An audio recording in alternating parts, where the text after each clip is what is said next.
Ano adin sekigo. Peng hana kedai ni robo. Gitu bo. Hana bayu le utang ka. Ano bayu? Apa? Pukul mo. Memang hana bayu le. Hamban, hana dek re bodo ke. Bila hana bayu. Okay. Aman. Pagacu. Padum. Ano tu? Punar tu, serta je. Lepam. Serta.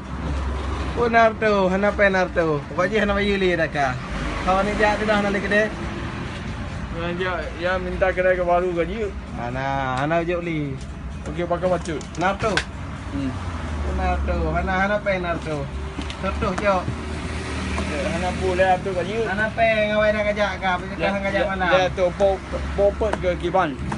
Buat apa? Malam kajak, yang malam nak peng. Kedai ni ngau di mana lau ka? Nak je dah ka. Ya zoom thai. Ha?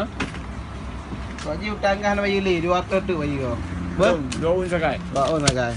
Ngah bayi li. Kiban hana bayu. Baik bayi lama kedai dan hana daripada muka. Ya minta kedai baru gaji. Pak kedai baru. Pak nak kedai baru hana. Kedai nasi pangwang ke nak kedai lain hana. Pak hana. Kau ji buka betul ke lu hana payah bayi li ya ke sini. Bonus sih kagak. Hana bayu gimana hana harum. Hari-hari, bukan ada pura dah hari-hari. Jangan ada main selang bayi kan. Gimana? Misalnya kau